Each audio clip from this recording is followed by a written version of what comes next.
Those behind it were identified as civilians and a lieutenant colonel named Emmanuel Zamgrana. Hello guys, welcome once again to Think Tank TV. Now, did you know that on Friday, September 8th, 3 soldiers in Burkina Faso were arrested and charged for attempting to plot a coup against Africa's youngest president, Ibrahim Traore? Could it be possible that France and the Western world is responsible for the attempted coup in Burkina Faso, just in a bid to overthrow Ibrahim Traore and abolish his rule? If not, who could be behind the attempted coup in Burkina Faso?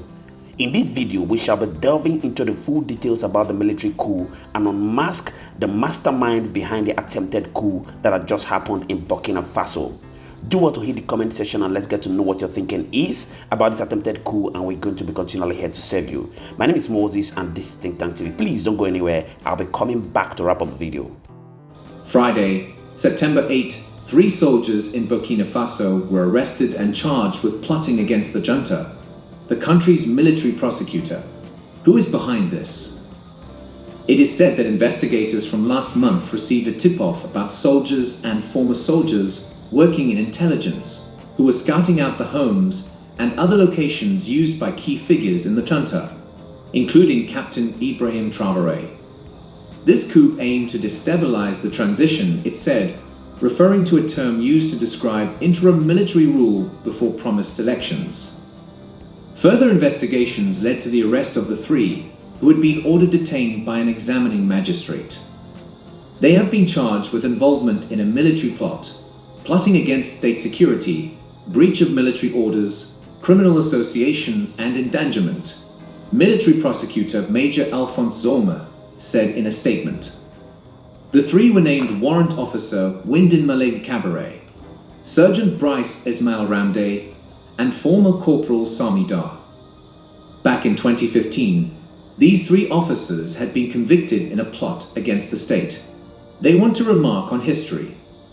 According to Zorma, the 3 unequivocally admitted the facts. For those who might be wondering who Ibrahim Traore is, he the interim leader of Burkina Faso since September 30, 2022. He toppled Colonel Paul Henry Sandaogo Damiba, who little more than 8 months earlier had ousted Burkina's elected president, Roch Marc Christian Cabaret. Having ranked as a captain in the Cobra Special Forces unit, he fought wars and battles like the Mali War, Islamic insurgency, and Burkinabe coup d'état January 2022 and September 2022. Traore, who is now 34, is currently the youngest serving president in the world. He went into office on October 6, 2022 as interim president of Burkina Faso and on September 30, 2022 as incumbent president. Since his rise to power, Ibrahim Traore has not been quiet. His speech at the Russia-Africa Summit, held on July 27th to 28th, 2023, gained him some applause. He stated the problem is seeing African heads of state who bring nothing to people who are struggling, singing the same song as the imperialists who call us militia. As a result, they end up referring to us as people who do not respect human rights. He went ahead to add, we African heads of state must stop acting like marionettes who dance each time the imperialists pull on our strings. Last year, Burkina Faso experienced 2 coups, both of them fueled by anger within the military over the toll from a long-running jihadist insurgency. Shortly after Ibrahim Traore's takeover, military prosecutors in December said there had been an attempt to destabilize state institutions. The impoverished Sahel state is one of Africa's most turbulent countries, enjoying few periods of stability since gaining independence from France in 1960 as the Republic of Upper Volta, now called Burkina Faso. Those behind it were identified as civilians and a lieutenant colonel named Emmanuel Zamgrana. More than 16,000 civilians, troops, and police in Burkina Faso have died since jihadists in neighboring Mali launched their campaign in 2015. According to an NGO monitor called the Armed Conflict Location and Event Data Project. More than 2 million people have been forced to flee their homes, creating one of Africa's worst internal displacement crises. Burkina Faso's military leader Captain Ibrahim Traore spoke out on Thursday, September 7, 2023, concerning the attempted coup against his government, confirming that some elements of the army wanted to seize power, according to local media reports. Last weekend, there was speculation after rumors circulated on social media networks of a coup attempt against the transitional government. On Sunday night and Monday, demonstrators presenting themselves as Ibrahim Traore's supporters gathered in the capital to protest against the alleged attempted coup. Addressing civil society organizations and religious leaders in the capital Ouagadougou, Ibrahim Traore said he knows the perpetrators, but he prefers dialogue instead of arresting them. This was reported by local Radio Omega. The president asked for the support of everyone because some forces are trying to sabotage the government's efforts and undermine morale.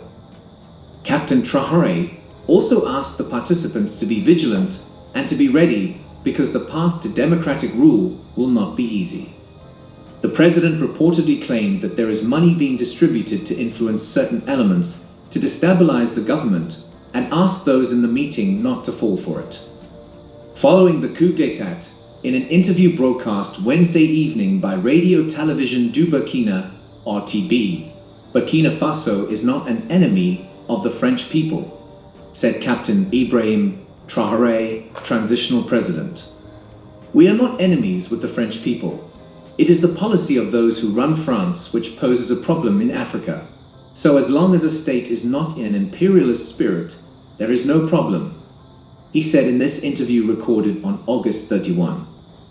We must agree to look at each other as equals, and we must agree to review all of our cooperation, he added. Without naming it, he criticized France for having given independence and placed people at the head of certain states. According to him, we have led people to sign a lot of agreements which prevent us from developing, adding that imperialist states are not just France. There are others, he said without quoting them. Captain Ibrahim Traore, who came to power almost a year ago, also questioned the effectiveness of the presence of French soldiers in Burkina Faso as part of the anti-jihadist fight, which he demanded the departure in January. Burkina has since been seeking new cooperation.